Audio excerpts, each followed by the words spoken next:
এই মুহূর্ত থেকে সবথেকে গুড নিউজ হলো আপনারা যারা এমপ্লয়মেন্ট ব্যাংকে বেকার ভাতার জন্য আবেদন করেছিলেন তাদের জন্য কিন্তু নতুন লিস্ট প্রকাশিত হলো পশ্চিমবঙ্গ রাজ্য সরকারের পক্ষ থেকে। অর্থাৎ যুবশ্রী প্রকল্পে বেকার ভাতার জন্য যারা আবেদন করেছিলেন তাদের জন্য কিন্তু নতুন লিস্ট প্রকাশিত হলো। অর্থাৎ 2 বছর 3 বছর 4 বছর আগে যারা আবেদন করেছিলেন কিন্তু তাদের জন্য কিন্তু কোনো লিস্ট বের হচ্ছিল না, বা সবাই কিন্তু একটা হতাশার মধ্যে পড়েছিল যে এতদিন আবেদন করলাম কোনো খোঁজ খবর নেই। তাদের জন্য কিন্তু একটা নতুন খুশির সংবাদ দেখতে পাচ্ছেন।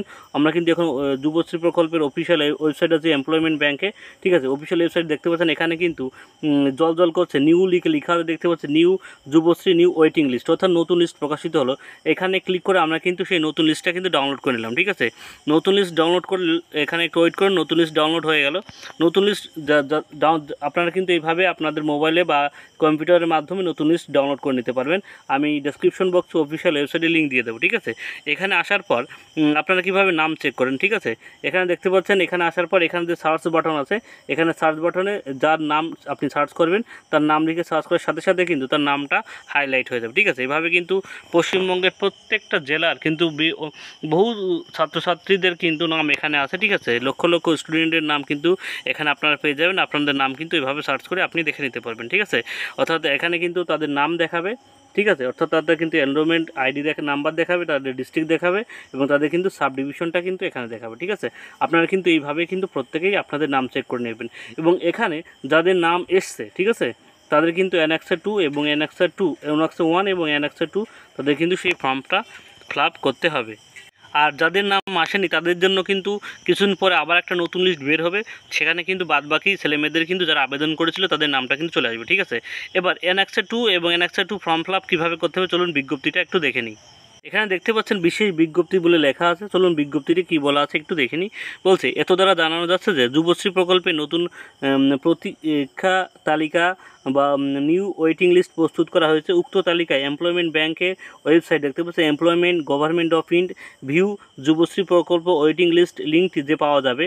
যেসব প্রার্থীগণ এই তালিকায় অন্তর্ভুক্ত হয়েছেন তাদের আগামী তারিখটা দেখে নিন। 11/6/2024 হইতে 7/7/2024 তারিখের মধ্যে আবেদনপত্র এমপ্লয়মেন্ট ব্যাংকের সাবমিট অ্যানেক্সা 1 অর্থাৎ অনলাইনে জমা করে প্রিন্ট আউট নিয়ে সংশ্লিষ্ট এমপ্লয়মেন্ট ব্যাংক এক্সচেঞ্জ অফিসে ভ্যালিডেটেড জমা দিয়ে অ্যানেক্সা 2 সহ 8/7/2024 তারিখের মধ্যে জমা করতে হবে। অর্থাৎ যাদের এই লিস্টে নাম এসছে তাদের কিন্তু 11/6/2024 তারিখ থেকে 7/7/2024 তারিখের মধ্যে অ্যানেক্সা 2 এবং অ্যানেক্সা 1 এবং অ্যানেক্সা 2, ঠিক আছে, অ্যানেক্সা 1 এবং অ্যানেক্সা 2 ফর্ম কিন্তু রেডি করে তাদের কিন্তু এমপ্লয়মেন্ট ব্যাংকের যে অফিস আছে আপনাদের নিকটবর্তী এমপ্লয়মেন্ট অফিসে গিয়ে সেটা কিন্তু জমা করতে হবে।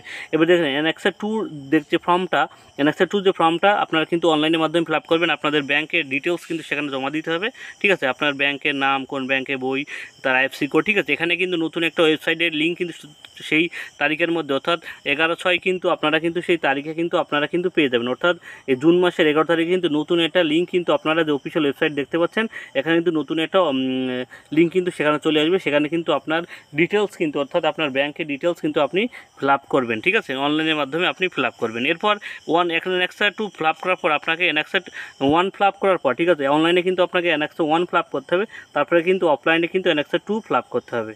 এটা কিন্তু অ্যানেক্সা 2 ফর্ম, ঠিক আছে। এটা কিন্তু আপনি ফিল আপ করবেন। আপনার কিন্তু প্রথমে তারপরে আপনার এগেজেটেড অফিসার দিয়ে অর্থাৎ ডব্লিউবিসিএস যে এগেজেটেড অফিসার আছে তার কিন্তু সিল সপ্পর এখানে করে নিতে হবে, ঠিক আছে। সে কিন্তু এখানে সিল সপ্পর করে দেবে। এবং এর আগে কিন্তু আপনাকে পঞ্চায়েতে যেতে হবে এবং পঞ্চায়েতে গিয়ে আপনাকে আনএমপ্লয়মেন্ট একটা সার্টিফিকেট আপনাকে একটা দরখাস্ত জমা দিতে হবে এবং পঞ্চায়েত থেকে একটা আনএমপ্লয়মেন্ট কিন্তু দরখাস্ত আপনাকে করে নিতে হবে, ঠিক আছে। সেখান থেকে করে নেওয়ার পর আপনি যে এগেজেটেড অফিসার আপনাদের আশেপাশে যাদের আছে তাদের দিয়ে কিন্তু এখানে সিল সপ্পর করবেন, ঠিক আছে। এইটা করার পর আপনাকে প্রথমে অ্যানেক্সা 2 করতে হবে অনলাইনের মাধ্যমে, অ্যানেক্সা 1 করার পর এবং অ্যানেক্সা 2 করবেন। এই যে অ্যানেক্সা 2টা দেখতে পাচ্ছেন, এটা করার পর আপনাদের যে নিজস্ব ডকুমেন্ট অর্থাৎ আধার কার্ড, ভোটার কার্ড সবগুলো নিয়ে আপনার নিকটবর্তী যে এমপ্লয়মেন্ট ব্যাংক আছে বা এমপ্লয়মেন্ট যে এক্সচেঞ্জ অফিস আছে সেখানে গিয়ে আপনি ডকুমেন্টসগুলো আপলোড করে দেবেন।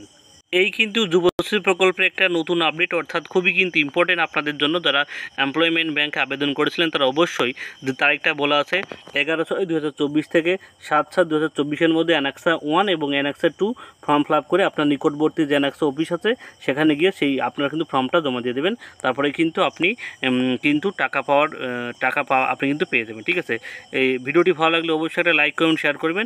এরকম গুরুত্বপূর্ণ আপডেট পেতে হলে অবশ্যই আমার চ্যানেলটিকে সাবস্ক্রাইব করবেন। সবাইকে ধন্যবাদ।